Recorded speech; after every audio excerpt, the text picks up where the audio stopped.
The death toll in Iran's ongoing protests has now risen to 35, with over 1,200 people reportedly detained. Now, according to the American-based human rights activists news agency, the protests, which have been ongoing for about a week, show no signs of stopping. The agency further reported that the casualties included 29 protesters, 4 children and 2 members of the security forces, and that the protests have now spread to more than 250 separate locations across 27 provinces.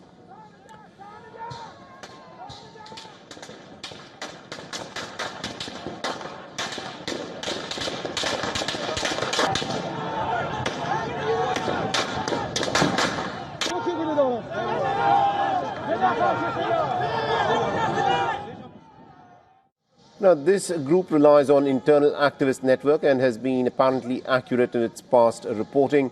Videos that are circulating on social media have surfaced showing the Iranian government's crackdown on the protesters. In one such video, it is claimed that the authorities targeted a hospital in Elam province, where wards were reportedly raided with tear gas and live ammunition, and medical staff were apparently beaten up. Now, these actions are being criticized as a violation of international law. Now, Iran's judiciary has warned that Tehran will offer no leniency to any of the rioters, even though the public has a right to demonstrate. Now, according to the Mizan news agency, the head of the country's judiciary, Ghulam Hossein Mohseni, has said that he has instructed the Attorney General and the prosecutors across the country to act in accordance with the law and to resolve against the rioters and those who support them. He also went on to add that Iran listens to the genuine demands and grievances of the people and their criticism, and it distinguishes them from rioters who are spreading havoc on the streets by carrying out acts of criminality.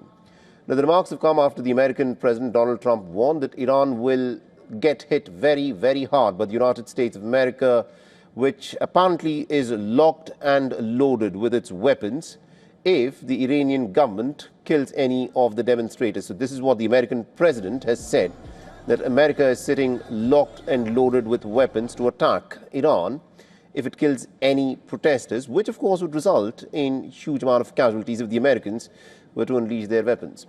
Now, protests, remember, erupted in Iran on the 28th of December when shopkeepers in Tehran staged a strike over a high price of goods because the currency, the Iranian rial, had collapsed. Now, these protests have since spread to other cities and have expanded to include political demands. However, according to official announcements, about 12 people have been killed since December 30th in clashes, including members of the security forces.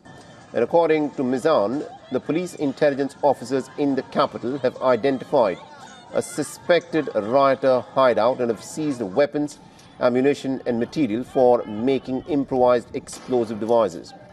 Now, the United Nations Secretary General Antonio Guterres has urged Iran to respect the protesters' right to peaceful demonstration, emphasizing the need to prevent any further casualties and to allow individuals to express their grievances. Now, India on Monday had issued an advisory urging its citizens to avoid all non-essential travel to Tehran. And according to the advisory, the Indian nationals have been advised to avoid non-essential travel until further notice. It is further added that the Indian nationals living in Iran on resident visas are advised to register with the Indian embassy if not already done. Now, Iran's economy has been hit hard by some pretty tough international sanctions, with its currency rial losing more than a third of its value against the US dollar.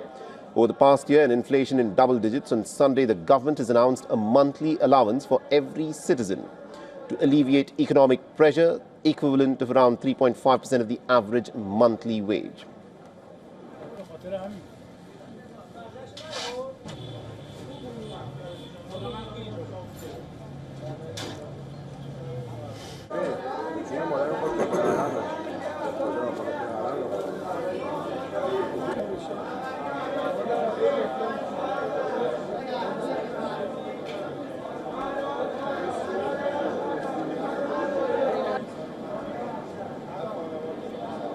For all the latest news, download the WION app and subscribe to our YouTube channel.